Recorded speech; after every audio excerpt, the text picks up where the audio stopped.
अस्सलाम वालेकुम स्टूडेंट्स। हमने स्टार्ट किया है डीए मैथ 233 और डीए मैथ 212। वो चैप्टर्स हम सबसे पहले कर रहे हैं जो सेम है 212 और 233 के।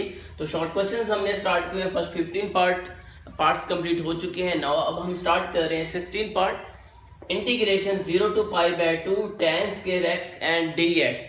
हमने क्या सीखा वो इंटीग्रेशन के मेथड में कि सबसे पहले जो फंक्शन दिया हुआ है उसको चेक करना है क्या इसका इंटीग्रेशन है या नहीं है। अगर तो इंटीग्रेशन tan स्क्वायर x का है तो फॉर्मूला पुट कर लें, नहीं तो जो फंक्शन गिवन है उसको आपने सिंपलीफाई करना होगा। तो सबसे पहले देखेंगे tan स्क्वायर x का कोई भी इंटीग्रेशन नहीं है, ना ही tan x का आगे डेरिवेटिव है कि मैं इस पे पावर रूल लगा सकूं क्योंकि इसकी पावर 2 यहाँ पे मौजूद है। तो सबसे पहले अब हम इसको क्या करेंगे स्टूडेंट्स, यहाँ पे सिंपलीफाई करेंगे। Now integration 0 to π/2 tan square x है। तो tan स्क्वायर x किसके इक्वल होता है? मेरे पास फार्मूला है एक 1 plus tan square x is equal to secant square x। ये फार्मूला है फर्स्ट में जो आपने पढ़ा था। हमें चाहिए tan स्क्वायर x, तो 1 वहां पे जाके हो जाएगा माइनस, तो now secant square x minus 1 is equal to tan square x। तो tan स्क्वायर x की जगह पे सबसे पहले आपने ये पुट करना है, ठीक है। Now tan square x is equal to secant square x minus का 1 और dx। अब इंटीग्रेशन को मैं जैसे ही अंदर अप्लाई करूंगा, integration 0 to π/2 and secant square x dx negative integration 0 to π/2 1 और dx। यहाँ पे हमने ये चेक किया कि सीकेंड स्क्वायर x का इंटीग्रेशन मौजूद है। सीकेंड स्क्वायर x का इंटीग्रेशन क्या होता है? tan x होता है, ये लिखा मैंने tan x, और लिमिट 0 to π/2 वैसे का वैसे, और 1 का इंटीग्रेशन होता है x 0 to π/2। अब देखें यहाँ पे सीकेंड स्क्वायर x का इंटीग्रेशन था, मैंने फॉर्मूला पुट किया, सिंपलीफाई नहीं किया इसको। tan स्क्वायर x का इंटीग्रेशन नहीं था, मैंने इसको पहले सिंपलीफाई करके फॉर्मूला यहाँ पे पुट किए हैं। नेक्स्ट अब हम इसको कर लेंगे। अब इसमें π/x की जगह पे क्या पुट करना है आपने? π/2। नाउ tan x में पुट कर लेंगे पहले अपर लिमिट माइनस tan, और x में पुट कर लेंगे लोअर लिमिट। अब ये नेगेटिव आएगा, यहाँ पे नेगेटिव x में पुट किया जाएगा π/2, और नेगेटिव ये यानी फार्मूले का नेगेटिव, और x में पुट कर लेंगे हम 0 क्योंकि बाहर नेगेटिव है तो अंदर का साइन चेंज होना था, तो ये मैंने ब्रैकेट लगा ली है। अब आप इसको क्या कर रहे हैं स्टूडेंट, यहाँ पे सिंपलीफाई करने की कोशिश करेंगे। जैसे ही यहाँ पे मैंने इसको ये पुट किए हैं, कंडीशन नंबर जो हमने हम कर रहे हैं 16, ठीक है। Now tan x upper limit put किया हमने, लोअर लिमिट पुट किया हमने, नेगेटिव x में π/2 पुट कर लिया, और x में यहाँ पे 0 पुट कर लिए हैं। अब इसको सॉल्व कर लेंगे। tan π/2, पाई क्या होता है यानी 180 को 2 पे डिवाइड किया तो 90, तो tan 90 होता है अनडिफाइंड, तो अनडिफाइंड को आपने लिखना है infinity. Negative tan 0 is equal to होगा 0 के नेगेटिव π/2 वैसे का वैसे, और नेगेटिव नेगेटिव पॉजिटिव 0, तो ये 0 यहाँ से खत्म हो गया, तो इन्फिनिटी माइनस π/2। तो ये इसका आंसर नहीं है क्योंकि आपने फर्स्ट चैप्टर में, ठीक है, इसी यानी फर्स्ट चैप्टर में चैप्टर 1 में पढ़ा था कि अगर इन्फिनिटी किसी नंबर के साथ प्लस हो रही हो या नेगेटिव हो रही हो तो वो आंसर दोबारा इन्फिनिटी ही देते हैं। तो ये मेरे पास क्वेश्चन नंबर 16 बिल्कुल इजी था, कंप्लीट हुआ है। नाउ अब हम स्टार्ट कर रहे हैं 17।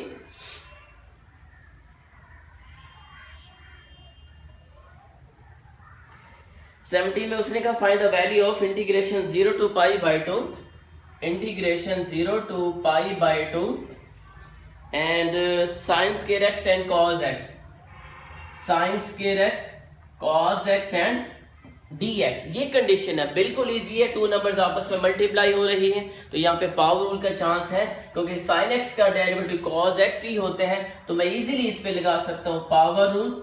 sin 2 + 1 ओवर 2 + 1 हो जाएगा, और ये 0 to π/2।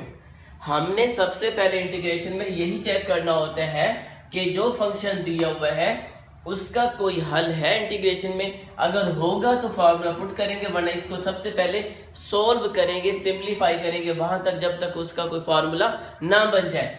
तो sin x और cos x दोनों आपस में मल्टीप्लाई हो रहे हैं, और sin की यहाँ पे पावर है, तो जब भी पावर हो तो पावर रूल लग सकते हैं। यहाँ पे भी पावर रूल लग सकता था अगर tan x का आगे डेरिवेटिव होता तो।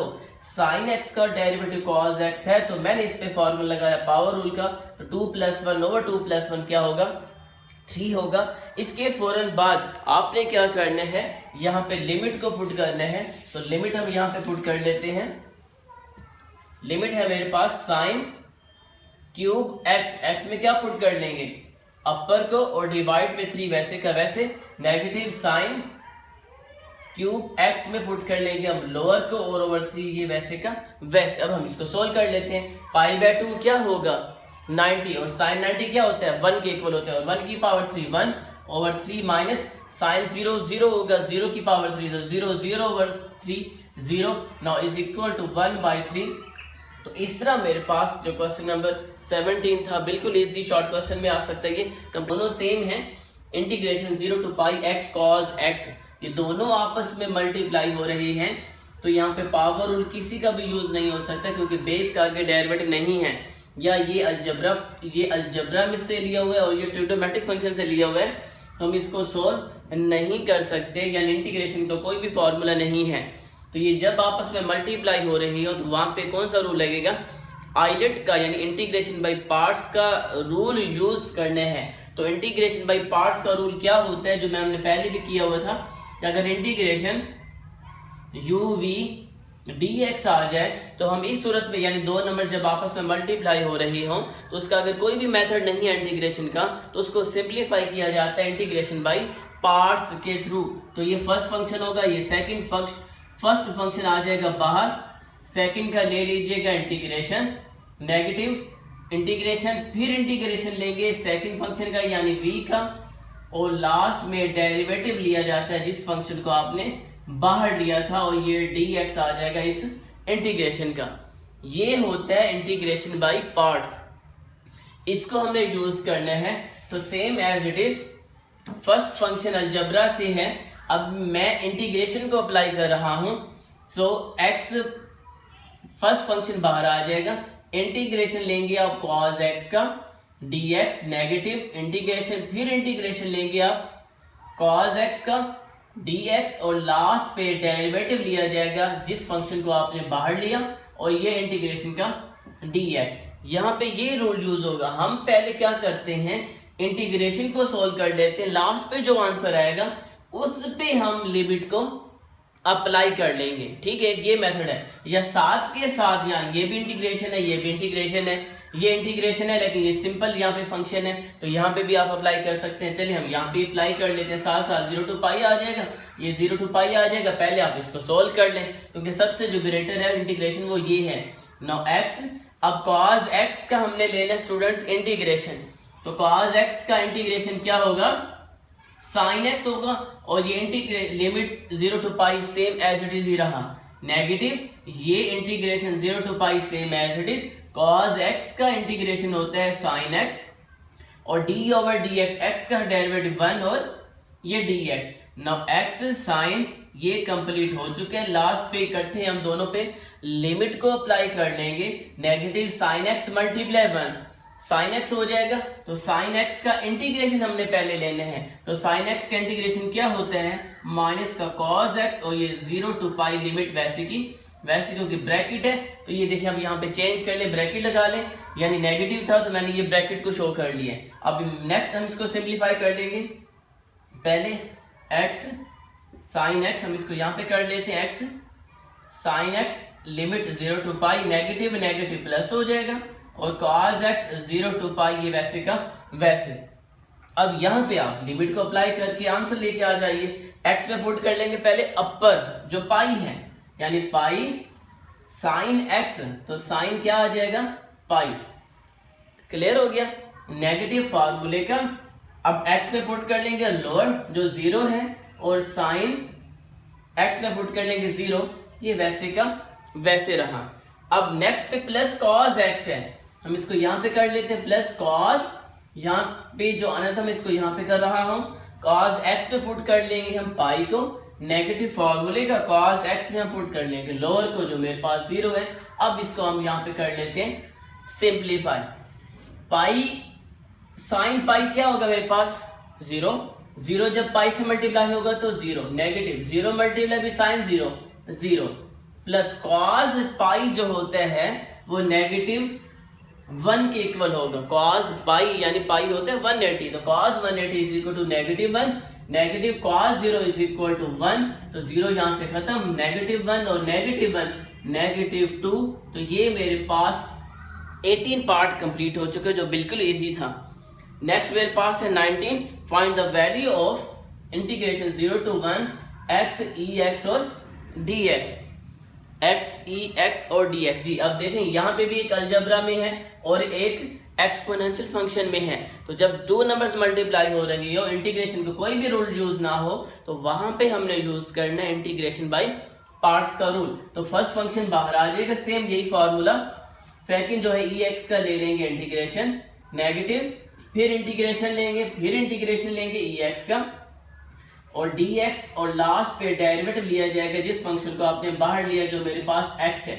यहाँ पे लिमिट अप्लाई कर लें 0 to 1, यहाँ पे भी 0 to 1, यहाँ पे नहीं, तो x same as it is, e x का इंटीग्रेशन ई एक्स होता है 0 to 1 same as it is, negative limit 0 to 1, e x का इंटीग्रेशन ई एक्स ही होगा और x का डेरिवेटिव 1 हो जाएगा, और d x now e x negative e की पावर x मल्टीप्लाई 1, तो ई की पावर x, तो ई की पावर x का जब इंटीग्रेशन लेंगे तो ई की पावर x आ जाएगा, और ये 0 to 1 same as it is, और ये 0 to 1 same as it is. इसके बाद हम क्या कर लेंगे, इसमें लिमिट को पुट करके आंसर लाना चाहेंगे जो मेरे पास 19 पार्ट में है।